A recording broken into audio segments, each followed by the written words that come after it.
On se retrouve alors pour la deuxième vidéo et on va s'occuper du pantalon.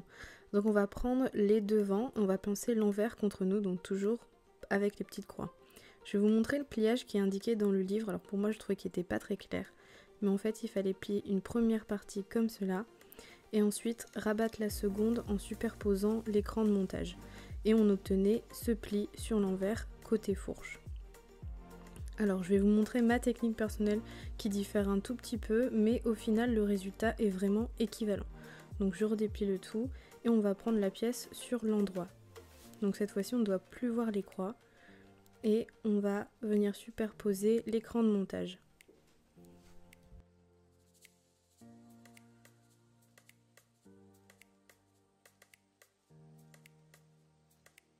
Et une fois que c'est superposé, on vient faire une petite piqûre de soutien sur 1 cm, juste ici. Voici ce qu'on obtient sur l'envers, donc c'est une piqûre droite au point droit classique. On ne fait pas de point d'arrêt ni au début ni à la fin parce que c'est juste une piqûre pour venir soutenir le pli. Maintenant ce qu'on va faire c'est venir coucher le pli vers la fourche, donc on va le plier et vous repérez bien le côté de la fourche, donc c'est ce côté où la pièce se termine comme ceci. Donc vous préparez votre pli, vous le couchez et on va venir faire une petite piqûre de soutien tout en haut et pareil, là on fait une piqûre avec un point droit classique dans une marge de couture inférieure à 1 cm. Et voilà, la piqûre elle ressemble à ça, une couture droite, point droit, pas de point d'arrêt, c'est juste pour maintenir le pli en place pour la couture de la ceinture. Donc vous avez vos plis qui sont ici. Moi j'ai fait des coutures pour les plis beaucoup plus grandes pour que ça ne vienne pas m'embêter pour la couture de la ceinture, mais après c'est comme vous voulez. On vient maintenant prendre les fonds de poche, donc ce sont des pièces qui ressemblent à ça. Et on va placer le bord droit contre le bord droit du pantalon. Ce bord-là doit correspondre au bord de la pièce qui s'appelle le fond de poche. Donc on vient le placer et vous mettez des épingles. Moi j'en mets une au début, une à la fin.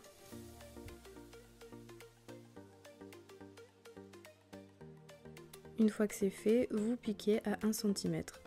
Donc soit la machine à coudre, soit la surjeteuse. À la surjeteuse, voici ce qu'on obtient. Maintenant on va venir poser la laminette dans la marge de couture. Alors moi ma laminette c'est un ruban élastique qui résiste au chlore et aux UV, mais ça peu importe, si vous n'avez pas d'élastique ou de laminette, vous pouvez très bien remplacer par un ruban tissé. Le but ici c'est de venir bloquer l'ouverture de la poche pour éviter que ça ne se détende. Alors pour poser la laminette, on utilise un point zigzag tout bête. Et moi, petit conseil, j'ai utilisé 22 cm au lieu des 24 recommandés. Comme ça, j'ai pu tirer sur la laminette au moment de la couture et ça va venir plaquer mes poches en fait contre moi et éviter d'avoir une poche qui s'ouvre. Enfin, vous verrez à la fin sur les vidéos. On va réaliser maintenant la sous-piqûre qui est recommandée dans le livret. Donc pour cela, c'est pas très compliqué. Vous venez ouvrir votre poche comme cela. Enfin, vous mettez le fond de poche en haut et on va venir coudre du côté à gauche là de la couture. Donc en fait on va prendre toutes les épaisseurs sauf l'extérieur. C'est une couture qui ne se verra que de l'intérieur.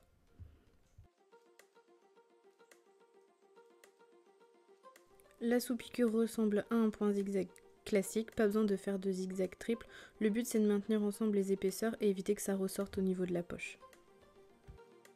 Bon, maintenant on va s'occuper des poches. Donc on prend notre devant, on pose l'envers vers nous. Donc vous mettez bien la couture qu'on vient de faire bien à plat, n'oubliez pas de repasser. Et on va prendre la poche qui a la même forme d'arrondi que le fond de poche.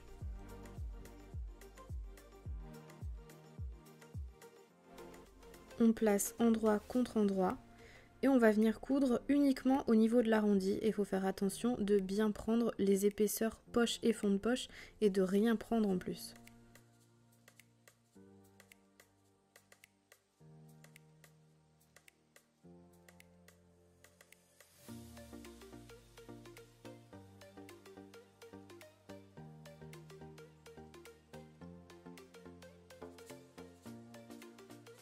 On vient de coudre la poche, c'est terminé, il n'y a rien de plus à faire, hormis faire les petits points de soutien en haut pour fixer la poche sur le haut du pantalon et sur le côté. Donc là encore, un point droit classique, le faux fil sera enlevé après.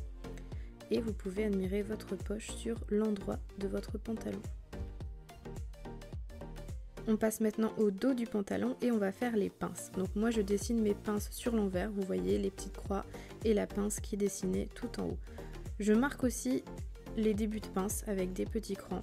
Et pour venir faire la pince, vous prenez le tissu sur l'endroit, vous superposez l'écran de montage, donc vous mettez une épingle au début et à la fin, et vous allez venir coudre sur les traits que vous avez dessinés. Alors on voit beaucoup mieux, mais vous allez suivre votre trait, début à la fin. Pour coudre une pince, on commence par un point d'arrêt, mais on ne fait pas de point d'arrêt à la fin.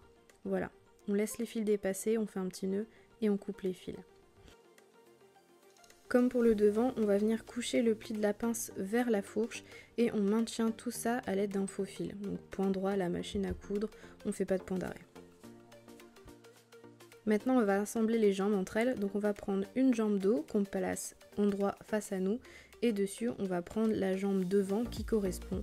On épingle le tout au niveau de la fourche, on va venir piquer l'intérieur des jambes, c'est-à-dire qu'on va commencer à la fourche et aller jusqu'aux chevilles, ou l'inverse, c'est comme vous voulez.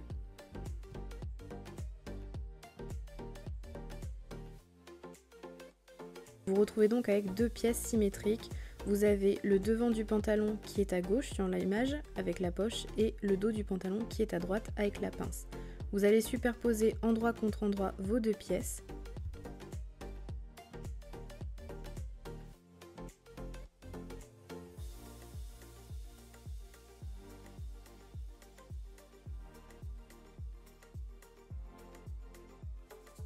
Et coudre la fourche de gauche à droite sans s'arrêter.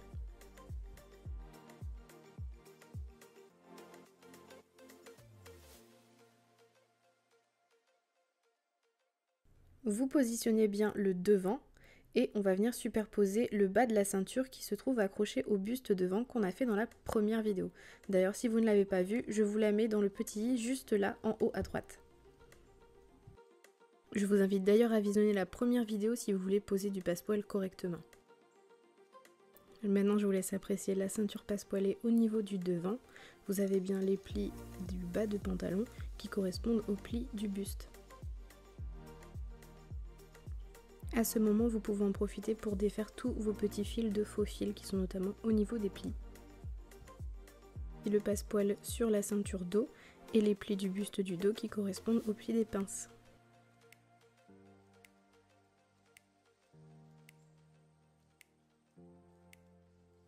On va s'atteler maintenant aux plus longues coutures de la combinaison, c'est-à-dire fermer les côtés.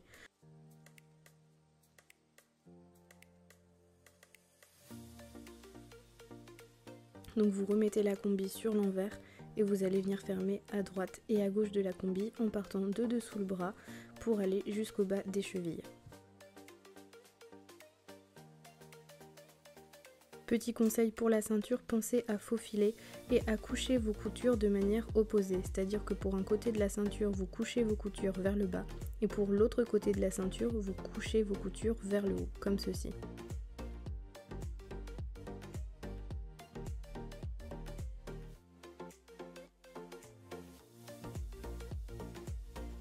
Là encore pour le faux fil, vous faites un point droit classique, vous ne faites pas de point d'arrêt, c'est un fil qui sera enlevé par la suite. Et regardez sur l'endroit, les raccords de la ceinture sont nickel. On passe maintenant à la couture des manches, donc vous allez prendre votre buste, vous le mettez sur l'envers et vous allez trouver la manche qui correspond aux ouvertures. Donc vous avez un petit cran d'un côté et un double cran de l'autre. Il faut trouver la manche qui correspond. Vous en avez deux, ça ne devrait pas être trop compliqué à trouver.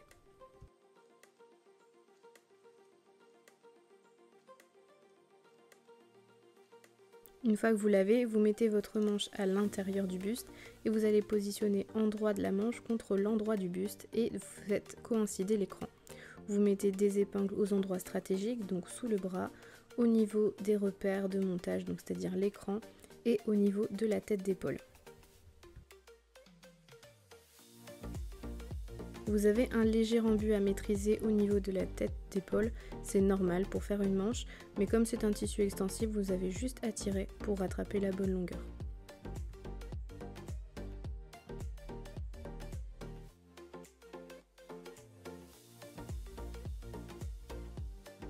Autre conseil pour bien faire les ourlets, je vous conseille de faire une couture à 3 cm du bord au niveau des manches et des jambes. Ensuite sur la machine à coudre, on va venir mettre une aiguille double. Donc moi j'utilise des Schmetz spéciales pour le stretch avec un écartement de 4 mm. Je trouve ça plus joli. Avant de coudre nos ourlets, on va trouver notre bon réglage. Sur l'endroit c'est facile, on veut 2 rangées parallèles. Mais sur l'envers, ce qu'on veut c'est un point zigzag. Mais un point zigzag un peu particulier. Pour faire une bonne couture résistante, il faut qu'on ait des zigzags sur l'envers. Mais lorsqu'on va tirer sur notre tissu, et là vraiment très très fort, jusqu'à l'extensibilité max, il faut que le zigzag reste en zigzag sur l'envers. Vous voyez là, je suis au max et le zigzag sur l'envers a toujours une forme de zigzag. Mon zigzag n'est pas devenu droit. Si la tension n'est pas bien réglée, lorsqu'on va tirer, vous voyez le fil de canette s'en va. Et ça signifie une couture qui craque au premier enfilage. Une fois que vous avez trouvé la tension correcte, vous pouvez jouer sur la longueur de point. Donc moi je préfère la mettre au max, mais ça encore c'est personnel. Et maintenant vous n'avez plus qu'à replier au niveau de la couture qu'on a fait à 3 cm, comme ça vous avez votre ourlet de 3 cm qui est fait, puis vous piquez à l'aiguille double tout autour. Voilà ce qu'on obtient au niveau des bracelets de manche et au niveau du bas du pantalon. Alors bien évidemment, il reste la couture qu'on a fait à 3 cm, mais là vous n'avez plus qu'à tirer dessus et tout s'en va. Ah oui, effectivement, à l'intérieur, il va rester le fil de canette, mais ça c'est pas trop grave. Et vous voyez sur l'envers, votre couture est bien extensible et ne craque pas. Alors, c'est terminé pour les explications de la combinaison Sirocco.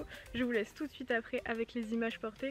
Mais je voulais vous dire que dans la barre de description de la vidéo, vous allez trouver toutes les informations concernant les tissus et notamment le passepoil extensible si vous voulez en rajouter.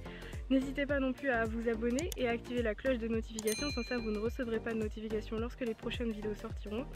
Et pour info, j'ai déjà commandé mon tissu pour un prochain patron. C'est aussi un patron d'Irendo. Je vous laisse débattre dans les commentaires pour savoir quel patron je vais coudre. En tout cas, n'hésitez pas à me laisser dans les commentaires des infos si vous avez d'autres idées de patrons que vous souhaitez coudre. Je vous laisse avec les images et j'espère que ça vous plaira. A bientôt!